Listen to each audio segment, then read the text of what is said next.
Good afternoon, my friends. Thank you for being here with us in one more episode of Kardec After Lunch, part of SpiritismStudy.org, hosted by Kardec Radio. Uh, in first place, I'd like to thank all of the people who make Kardec Radio possible, be it through their donations or their work or their contributions in otherwise format. I also have a few things to read. Um, Please don't neglect to download the app available for Android or iOS or Apple, and listen to the Kardec Radio programs and podcasts. Feel free to send questions to Kardec Radio Twitter account. And remember that all this work is done by volunteers, but there are costs associated with web and app hosting, along with broadcast and publishing. So if you're able to, please be kind and donate so this work of love may continue for many years to come. God bless. Um, as you may or may not be aware, we recently shifted our focus from the study of, and this is only on our weekly program on Fridays. We shifted our focus from rotating the Kardec works from Spirit's book to Genesis to concentrating on the Medium's book, which we also read on our daily show on spiritismstudy.org. Monday through Friday, we rotate through Kardec's books. And because of that, we're not going to be doing in sequence. I'm actually going to be continuing from where I left off from my reading on Tuesday.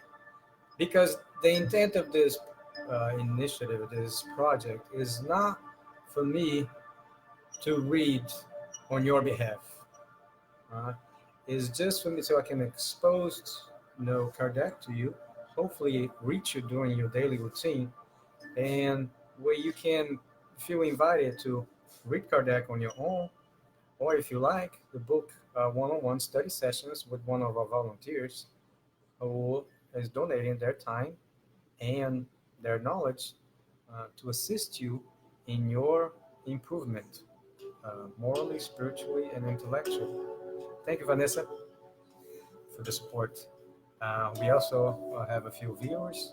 Feel free to contribute to this project by commenting, sending questions, suggestions, or even gripes if need be, because I can only improve upon this project if I receive feedback from you. So if there's something that we can offer that we have not yet offered, or make a change to our project, please let us know. Okay, I appreciate it. Thank you, Rihanna, for your support.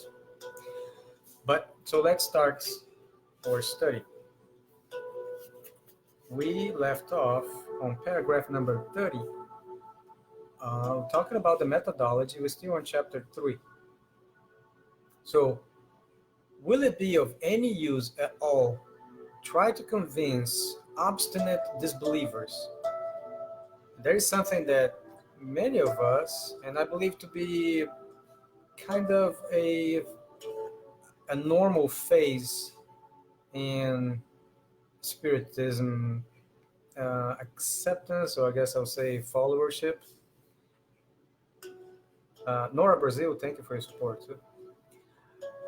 Once we become aware of Spiritism and its benefits, and of course, we want to share the good news, right? And we wanted to facilitate perhaps the life of others. It's like, listen, here's kind of like the owner's manual to life. It has helped me a great deal in bringing consolation and a sense of purpose and direction in my life. Would you care, if I try to explain that to you, or help you in, telling what some of the benefits I derive from it? So it is something that we all try to do, and we at times become frustrated with the fact that not everyone is receptive to a new faith or receptive to the idea that you are responsible for your own acts and you are the sole creator of the happiness or unhappiness that you experience. So, not everyone is ready for it yet. Many of us who are in the doctrine are not yet ready to commit to that transformation of character and morals which is necessary for us to fall in line with God's laws, right? Many of us accept the doctrine, understand its rationality, uh, this call for charity, and for us to educate ourselves, but have not yet perhaps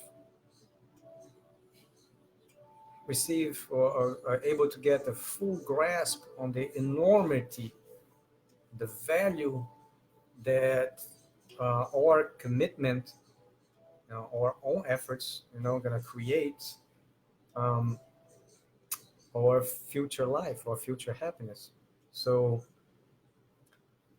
how much are you willing to commit to your happiness? Oh, thank you, Celia, Regina, for support as well. Um, but let me continue. Our insistence in trying to persuade them often leads them to believe in their own self importance, which in turn leads them to be even more obstinate. And obstinate basically in resisting, because it happens, I guess, particularly so with our family members who are not perhaps yet part of followers of the doctrine. And we try to assist them and provide some direction to some of them who we consider them to be lost, right?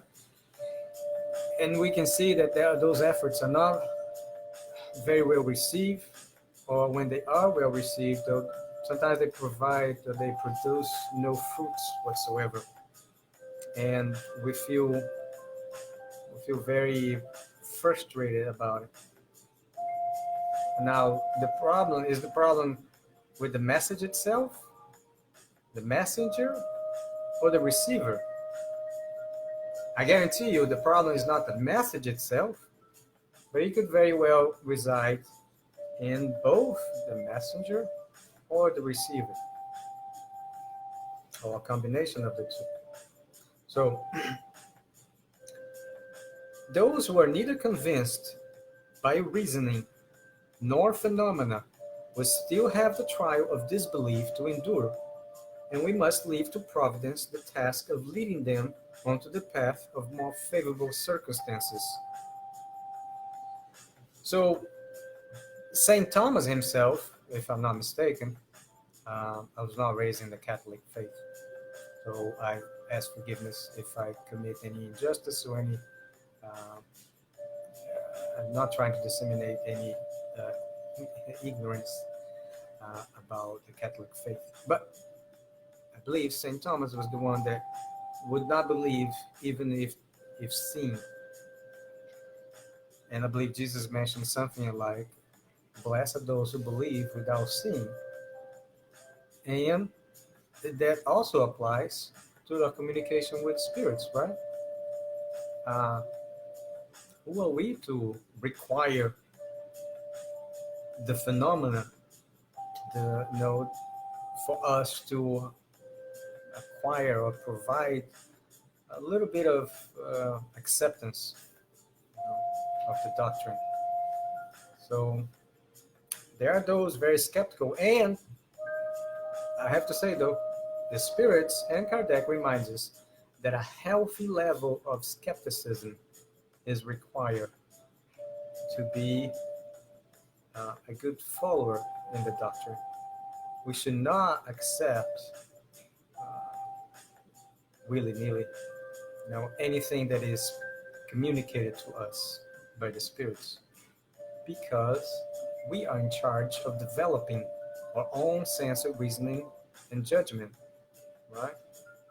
So every time we receive communications, we should judge it as to its character, uh, if it aligns itself with God's laws, with the teachings of Jesus or not? Are they meant to instill pride and exclusivism, or meant to foster humility and servitude? We have to consider all of that. So let's keep going. There are too many other people who desire to receive the light for us to waste our time on those who reject it. Let me read this again because I consider it to be very. Let me lower this background music.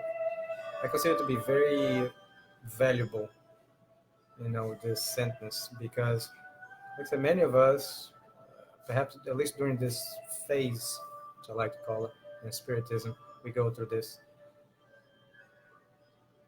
And Rihanna has contributed here with a comment, and it is entirely true, and I agree with it.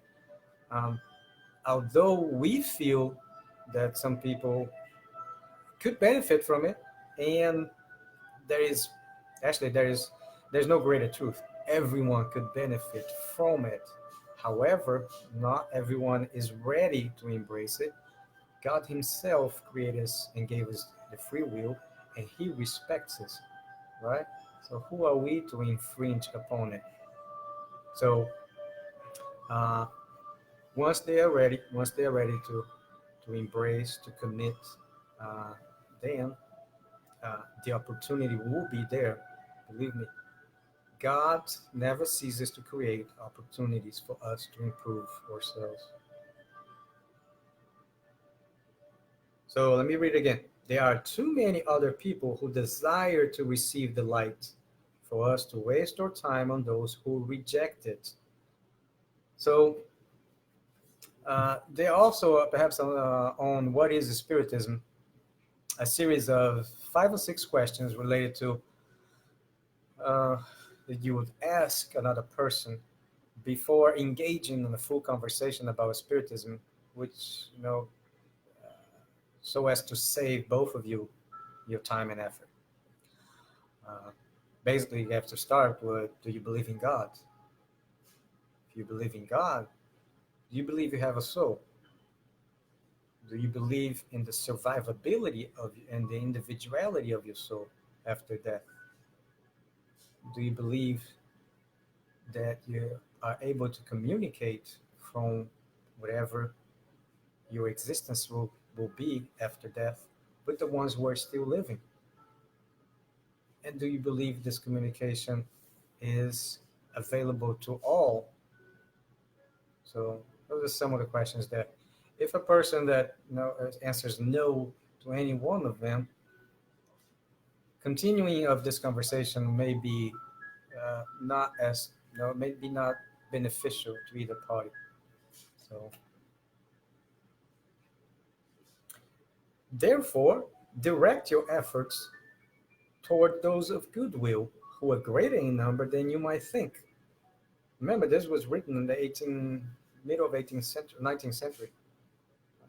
So your example will overcome any resistance more easily than will mere words.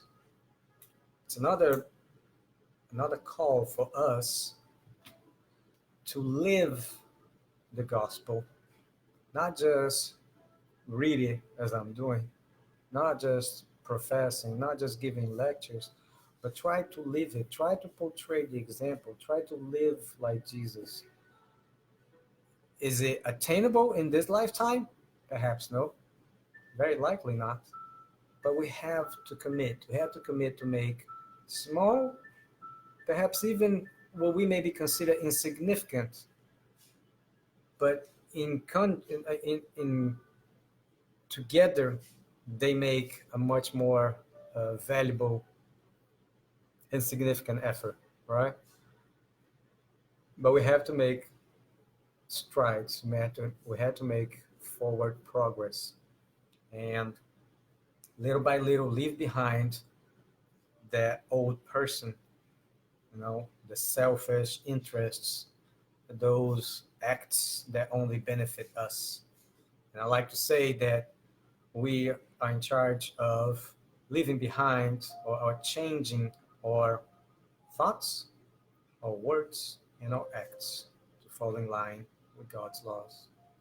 But thank you for being here with us. Thank you for your support. Thank you for all the comments and likes. I hope to see you again next week. And if you have the time and disposition, you can check our page. We are available Monday through Friday, anytime. So thank you. Godspeed.